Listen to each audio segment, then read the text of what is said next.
잠언 29장.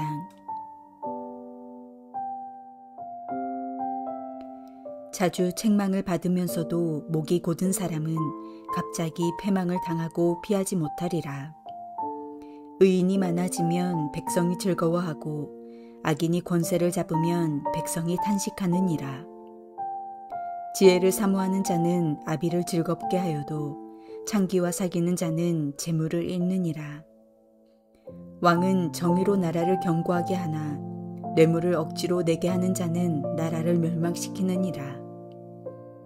이웃에게 아첨하는 것은 그의 발 앞에 그물을 치는 것이니라. 악인이 범죄하는 것은 스스로 올무가 되게 하는 것이나 의인은 노래하고 기뻐하느니라. 의인은 가난한 자의 사정을 알아주나 악인은 알아줄 지식이 없느니라. 거만한 자는 성읍을 요란하게 하여도 슬기로운 자는 노를 그치게 하느니라. 지혜로운 자와 미련한 자가 다투면 지혜로운 자가 노하든지 웃든지 그 다툼이 그침이 없느니라. 피 흘리기를 좋아하는 자는 온전한 자를 미워하고 정직한 자의 생명을 찾느니라. 어리석은 자는 자기의 노를 다 드러내어도 지혜로운 자는 그것을 억제하느니라. 관원이 거짓말을 들으면 그의 하인들은 다 악하게 되느니라. 가난한 자와 포악한 자가 섞여 살거니와 여호와께서는 그 모두의 눈에 빛을 주시느니라. 왕이 가난한 자를 성실히 신원하면 그의 왕위가 영원히 견고하리라. 채찍과 꾸지람이 지혜를 주거늘 임의로 행하게 버려둔 자식은 어미를 욕되게 하느니라. 악인이 많아지면 죄도 많아지나니 의인은 그들의 망함을 보리라. 내 자식을 징계하라. 그리하면 그가 너를 평안하게 하겠고 또 내 마음에 기쁨을 주리라. 묵시가 없으면 백성이 방자히 행하거니와 율법을 지키는 자는 복이 있느니라. 종은 말로만 하면 고치지 아니하나니 이는 그가 알고도 따르지 아니함이니라. 내가 말이 조급한 사람을 보느냐? 그보다 미련한 자에게 오히려 희망이 있느니라. 종을 어렸을 때부터 곱게 양육하면 그가 나중에는 자식인 채 하리라. 노하는 자는 다툼을 일으키고 성내는 자는 범죄함이 많으니라.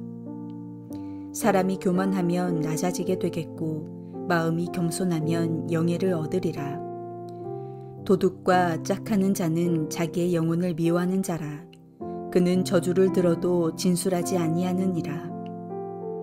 사람을 두려워하면 올무에 걸리게 되거니와 여호와를 의지하는 자는 안전하리라. 주권자에게 은혜를 구하는 자가 많으나 사람의 일의 작정은 여호와께로 말미암느니라. 불의한 자는 의인에게 미움을 받고 바르게 행하는 자는 악인에게 미움을 받느니라. 지혜로운 자의 생애는 하나님의 축복으로 장식됩니다. 그러나 미련한 자의 삶은 자기의 그 미련함이 스스로의 함정이 되어서 자기 인생을 고난 가운데로 빠지게 만들어 버립니다. 오늘 본문인 잠언서 29장의 말씀은 쓴말과 단말에 관한 교훈입니다. 책망은 비록 쓰고 아프게 느껴지지만 유익한 말입니다. 하지만 단말은 때로 우리를 유혹하는 자리로 이끌어가는 함정을 팔 때가 많습니다. 만일 내게 유익이 될 만한 책망을 들었지만 목이 곧아서 그 길을 바꾸지 않는다면 우리는 결국에 망하고 말 것입니다. 하지만 반대로 아첨은 내 귀에는 달게 들려도 결국에는 해롭습니다. 그것은 이웃의 발 앞에 그물을 쳐서 망하게 하는 말입니다. 채찍과 꾸지람으로 대변되는 징계는 비록 고통스럽지만 지혜를 준다는 점에서 유익합니다. 하지만 아무리 좋은 말이라도 그것만으로 부족할 때가 더 많습니다. 왜냐하면 인간의 타락한 본성은 몰라서 문제가 아니라 알고도 하지 않기 때문입니다. 우리의 인생, 우리의 삶을 통하여 우리가 듣는 말이 무엇입니까? 우리는 그 말 가운데 우리에게 유익한 말과 무익한 말을 잘 구별하고 있습니까? 우리의 인생에 주어지는 쓴말과 단말을 잘 분별하고 있습니까? 무엇이 우리의 영혼에 유익한 말입니까?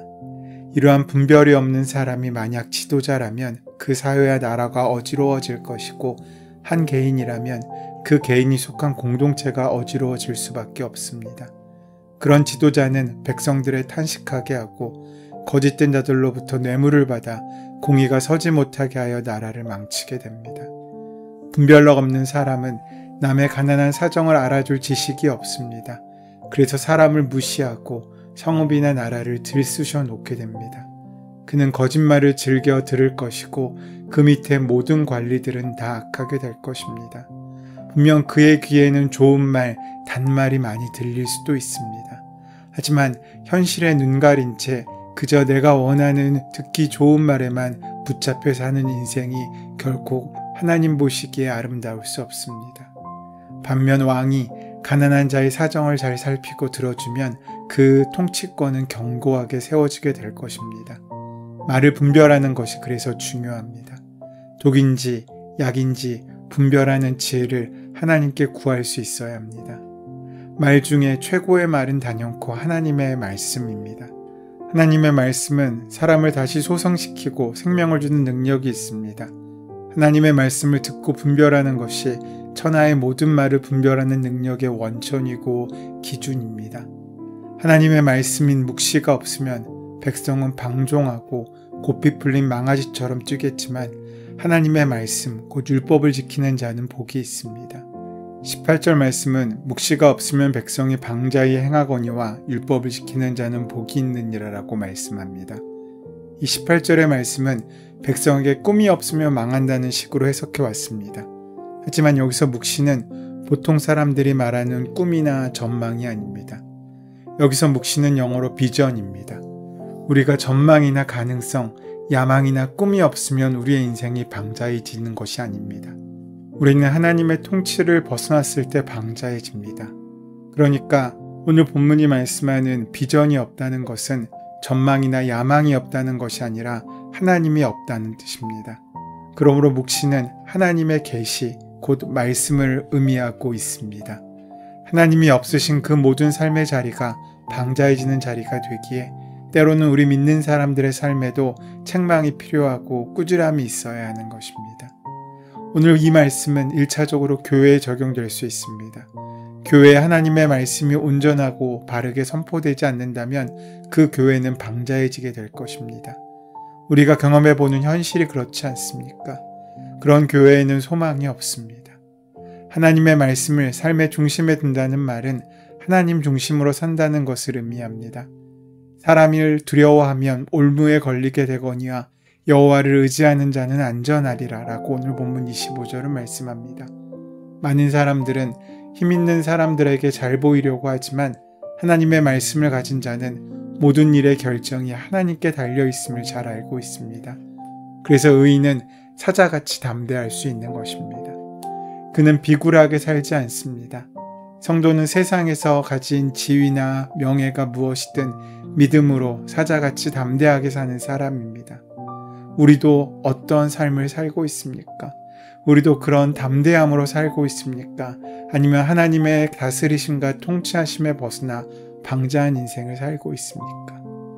칭찬받기를 좋아하는 사람은 많아도 꾸지람을 듣는 것을 좋아할 사람은 거의 없습니다. 잘못을 했다고 해도 대부분의 사람들은 책망받기를 싫어합니다.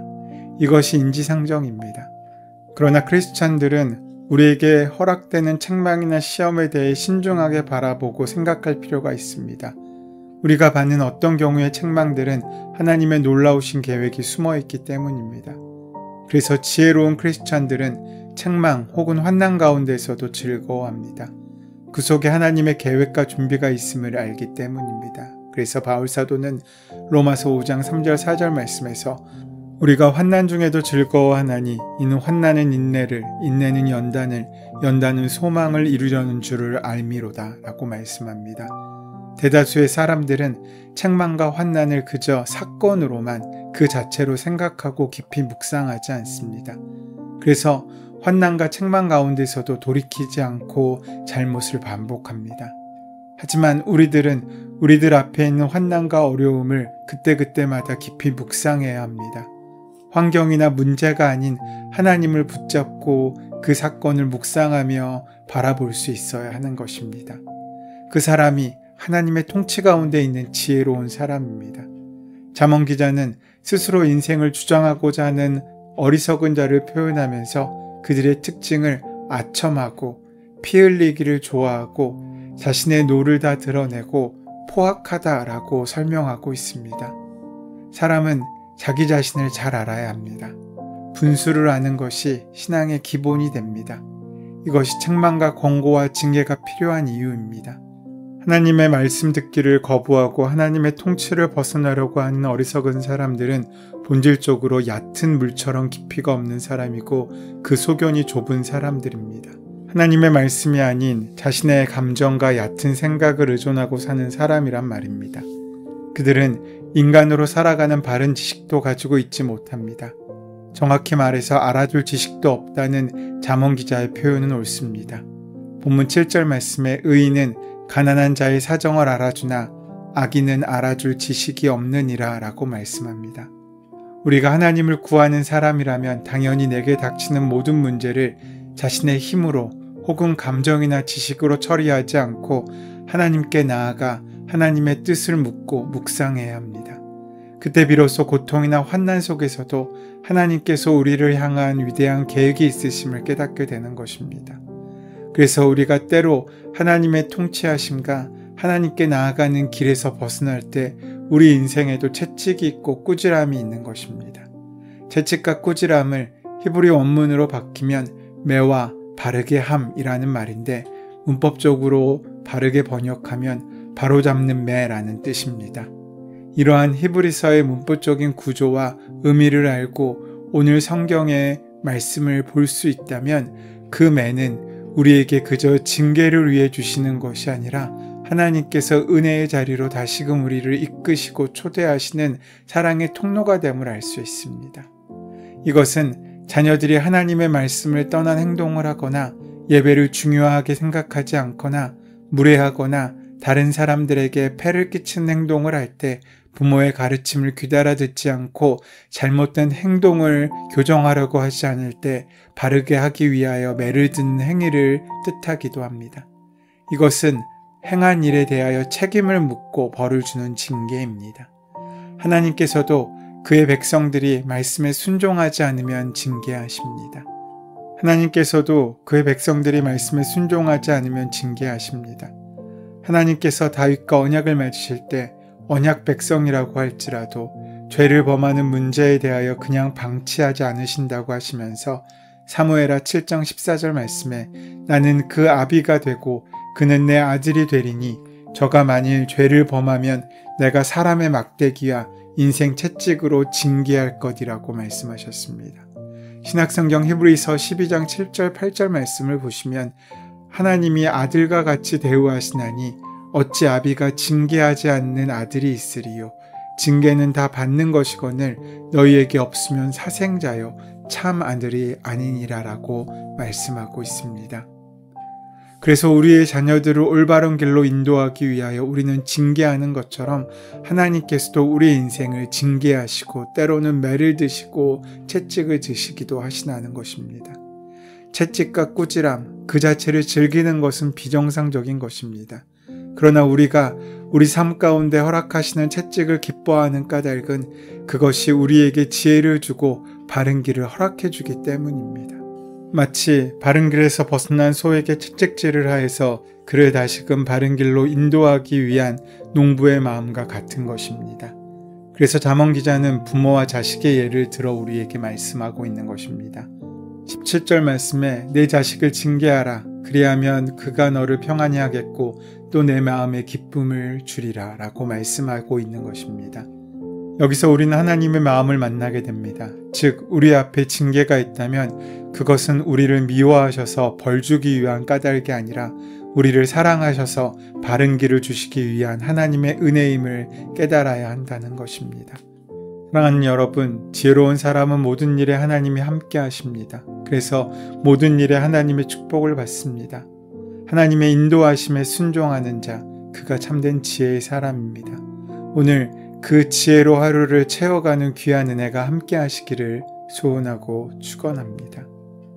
은혜의 주님, 귀에 달고 듣기에 좋은 말에 쉽게 유혹당하지 않게 하시고 무엇보다 하나님 말씀을 붙잡고 살아갈 수 있도록 인도하시고 함께하여 주시옵소서. 예수님의 이름으로 기도드립니다. 아멘. 이제 오늘 이 아침 우리에게 허락하신 본문의 말씀이 나에게 주시는 말씀으로 만나지기 위하여 말씀을 깊이 묵상하시고 함께 기도하는 시간 가지도록 하겠습니다. 함께 기도합니다.